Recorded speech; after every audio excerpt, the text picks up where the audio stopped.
وَمَا تَشَاءُونَ إِلَّا أَن يَشَاءَ اللَّهُ رَبُّ الْعَالَمِينَ. Apakah sebaiknya kajian diadakan di masjid?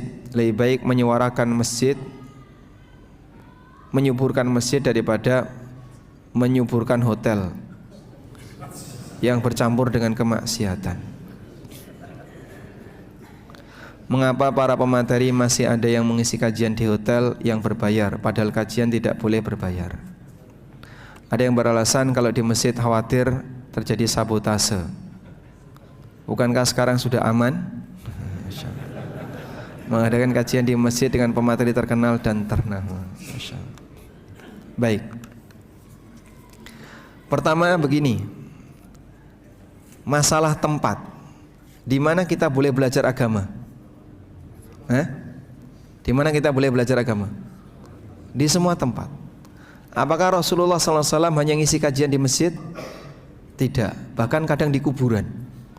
Beliau pernah ngisi kajian di kuburan, beliau pernah ngisi kajian di kebun, di tempat A, di tempat B, dan seterusnya. Begitu ya? Nah, sehingga kalau masalah tempat, Anda jangan hanya terbatas pada masjid. Memahami kajian hanya boleh di masjid, ya kita boleh katakan ini terlalu gulu dengan masjid. Ya, kita sepakat bahwa masjid adalah tempat yang mulia dan tempat untuk banyak kegiatan baik ibadah maupun pembelajaran. Tapi bukan berarti kita dilarang di tempat yang lain. Yang kedua, masalah pemilihan tempat yang penuh dengan fasilitas seperti hotel atau ballroom atau yang lainnya. Semua ini sebenarnya kembali kepada apakah di situ ada faktor larangan atau tidak. Mungkin orang mengatakan ada maksiatnya. Ya, sebagaimana di tempat yang lain juga ada maksiatnya. Di pasar juga ada maksiatnya. Namun begini, terkadang ada pertimbangan. Kenapa milih hotel? Pertama, karena fasilitasnya lebih lengkap. Misalnya, butuh videotron atau butuh apa? Proyektor. Butuh meja karena pembelajarannya lebih panjang, dari mulai jam 7 atau jam 9 sampai sore. Itu akan berbeda kalau kemudian pesertanya tidak dikasih meja kursi. Nah, dengan pertimbangan itu di masjid tidak memungkinkan. Dicarilah tempat yang menyediakan meja kursi. Yang kedua, di sana ada banyak iklan dan sponsor. Karena acara ini butuh biaya besar dengan tempat yang dipilih tadi. Nah, keberadaan iklan dan sponsor kalau itu dilakukan di masjid malah dilarang. Sehingga konsekuensinya cari tempat di mana iklan dan sponsor bisa ikut terlibat. Pilihannya adalah di luar masjid. Yang ketiga, terkadang panitia juga menyelenggarakan kegiatan ekonomi yang bersandingan dengan kegiatan kajian itu. Ada bazar misalnya, ada presentasi produk-produk tertentu, sehingga dalam kegiatan itu tidak hanya forum belajar, tapi ada forum ekonomi. Dan seperti ini tidak mungkin dilakukan di masjid, karena ada kegiatan penawaran barang, presentasi produk, sehingga dipilihlah di luar masjid. Masalah berbayar dalam hal ini ada dua. Yang dibayar itu fasilitasnya atau kajiannya. Kalau yang dibayar itu fasilitasnya, ini berbayar karena Anda mendapatkan fasilitas A, B, C, D. Berarti dia bayar untuk dirinya sendiri. Dia bayar untuk dirinya sendiri. Dia bukan bayar untuk orang lain, tapi dia bayar untuk melayani dia. Dia dapat makan, dia dapat goodie bag, dan seterusnya. Nah, di bagian ini berarti tidak ada sisi komersil. Baik. Muncul pertanyaan yang kedua, bagaimana kalau pembayarannya lebih mahal dari biaya yang dikeluarkan? Jadi ada tambahan sisi komersil. Yang sisi komersil ini dipakai untuk membayari pemateri. Yang kita tahu lah, misalnya ngundang pemateri A di hotel, kan tidak mungkin pematerinya gratis, si pemateri juga dibayar. Sudah? Nah, pembayaran pemateri diambilkan dari margin.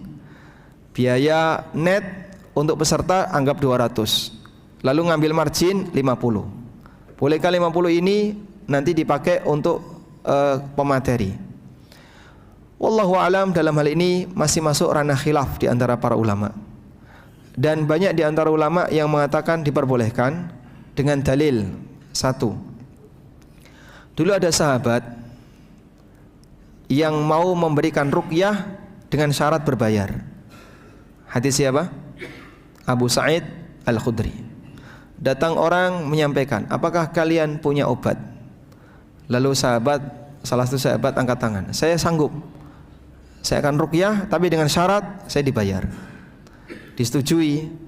Maka sahabat ini meruqyah dengan membaca apa? Surat Al-Fatihah. Dikasih apa? Kambing. Saat mereka membawa itu, mereka masih ragu, ini boleh atau tidak. Sampai dibawalah kambing ini ke Madinah. Dan itu dalam perjalanan pulang menuju Madinah. Sampai di Madinah, apakah Rasulullah SAW melarang? Yang beliau katakan apa? Beliau minta saham. Ya, kalau begitu jatahku mana?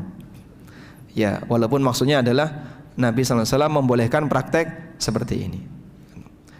Yang kedua, hadis tentang mengajarkan Quran, bahwa jasa yang paling layak untuk dibayar adalah jasa mengajarkan Al-Quran.